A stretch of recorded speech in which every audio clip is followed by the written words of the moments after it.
Kita sering mendengar dalam berbagai diskusi dan obrolan sehari-hari bahwa remaja tampak rapuh, seolah-olah mereka adalah kaca yang mudah pecah.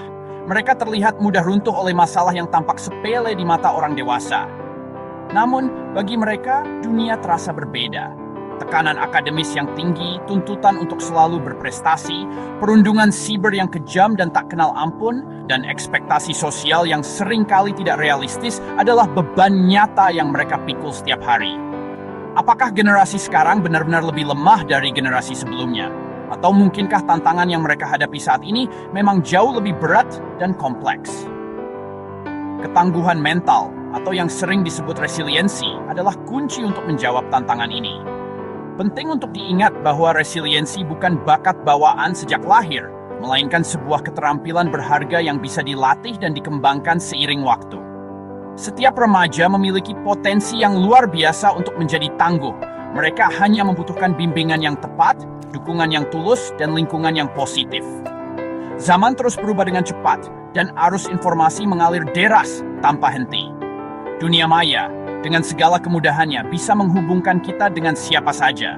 Namun ironisnya, juga bisa mengisolasi kita dari dunia nyata. Standar kesuksesan yang seringkali semu dan tidak realistis di media sosial semakin menambah tekanan pada remaja. Remaja tumbuh dan berkembang dalam pusaran ekspektasi yang seringkali membingungkan dan saling bertentangan, dituntut untuk menjadi sempurna dalam segala hal yang mereka lakukan. Padahal, esensi dari menjadi manusia adalah juga tentang mengalami kegagalan dan belajar bagaimana bangkit kembali dari keterpurukan. Disinilah resiliensi memainkan peran yang sangat penting dalam kehidupan remaja. Lalu, bagaimana cara terbaik untuk membantu remaja membangun ketangguhan mental mereka? Ini bukanlah tugas yang hanya bisa diemban oleh pihak sekolah atau psikolog saja, melainkan tanggung jawab bersama dari seluruh elemen masyarakat. Kita perlu bersama-sama membangun generasi muda yang kuat secara mental dan emosional, bukan hanya cerdas secara akademis semata.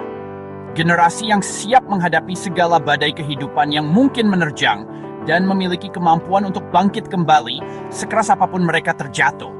Mari kita mulai perjalanan penting ini bersama-sama dengan hati terbuka dan pikiran yang jernih. Karena masa depan mereka, para remaja ini, adalah juga masa depan kita semua sebagai sebuah bangsa. Yuk, mari kita gali lebih dalam lagi tentang topik ini. Data menunjukkan sebuah realita yang mengkhawatirkan bahwa 73% remaja Indonesia mengalami masalah mental. Ini bukan sekadar angka, ini adalah potret generasi muda kita yang sedang berjuang. Cemas, perasaan yang menghantui hari-hari mereka. Tertekan, beban berat yang mereka pikul di pundak yang masih muda.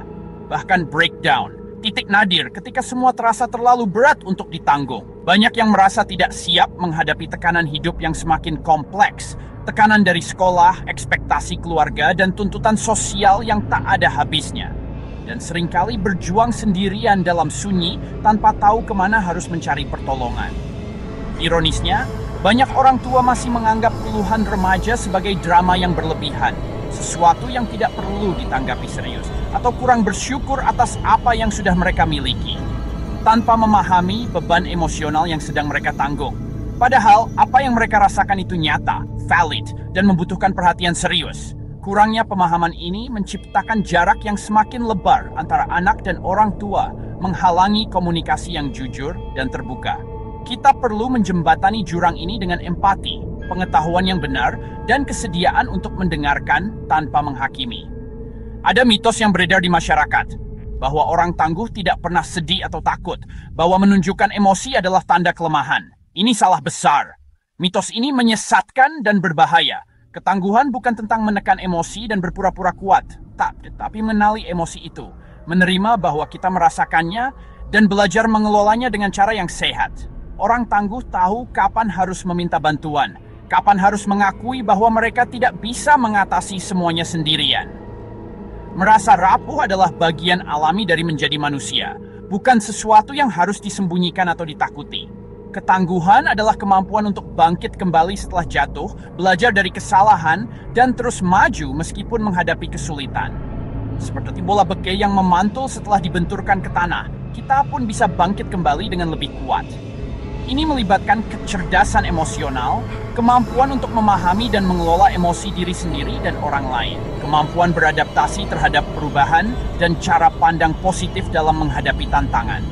Yang terpenting, ketangguhan mental adalah keterampilan yang bisa dipelajari dan dilatih oleh siapa saja, bukan bakat bawaan. Tidak ada kata terlambat untuk mulai membangunnya, tidak peduli berapa usia kita atau apa yang telah kita alami. Ini adalah investasi jangka panjang yang sangat berharga untuk masa depan anak-anak kita dan untuk masa depan bangsa. Mari kita ubah cara pandang kita tentang kesehatan mental dan ketangguhan. Dukung remaja untuk tumbuh menjadi individu yang lebih kuat, lebih sehat, dan lebih bahagia. Karena mereka butuh dukungan dan pemahaman kita sekarang lebih dari sebelumnya. Dan kita pun sangat membutuhkan mereka untuk membangun masa depan yang lebih baik bagi kita semua. Untuk membangun ketangguhan, ada kerangka kerja praktis RIS. R untuk reframe perspektif, membingkai ulang sudut pandang. Ini langkah awal yang krusial, belajar melihat masalah dari sisi berbeda. Misal, gagal ujian bukan akhir dunia, tapi kesempatan belajar lebih giat. Ajak remaja bertanya, apa yang bisa kupelajari dari situasi ini? Bagaimana aku bisa melihatnya dari sudut lain? Peran orang tua jadi pembimbing, bukan pemecah masalah. Dengarkan tanpa menghakimi, bantu mereka melihat alternatif solusi. Dorong mereka menemukan kekuatan dalam diri sendiri. Dengan begitu, mereka belajar mengendalikan respons terhadap situasi. Ini fondasi penting untuk ketangguhan. Pilar kedua, inner strength building, membangun kekuatan dari dalam. Ini tentang mengenal diri, memahami emosi, dan mengelolanya secara sehat. Latihan mindfulness, seperti duduk tenang dan fokus pada napas, membantu remaja lebih sadar diri. Jurnal harian juga ampuh untuk memproses emosi. Ajarkan teknik regulasi emosi tarik napas dalam, hitung sampai 10, atau lakukan aktivitas fisik ringan. Kenali pemicu emosi agar lebih siap menghadapinya. Motivasi diri penting, tekan terus rayakan pencapaian, gunakan afirmasi positif. Misal, aku bisa melewati ini. Sebutkan 3 hal yang disyukuri itu. Ini membangun perspektif positif dan kekuatan batin. Kekuatan ini adalah jangkar di tengah badai. Pilar ketiga, S, support system activation, mengaktifkan sistem pendukung. Manusia makhluk sosial butuh orang lain, apalagi saat sulit.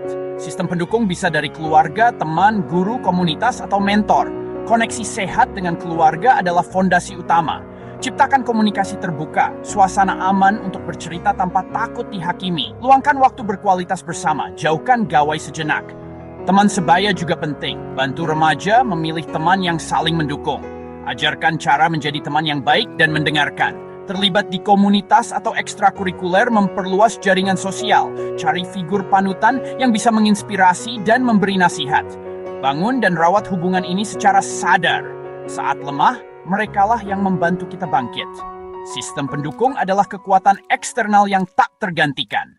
Pilar terakhir, E, experiential learning, pembelajaran berbasis pengalaman.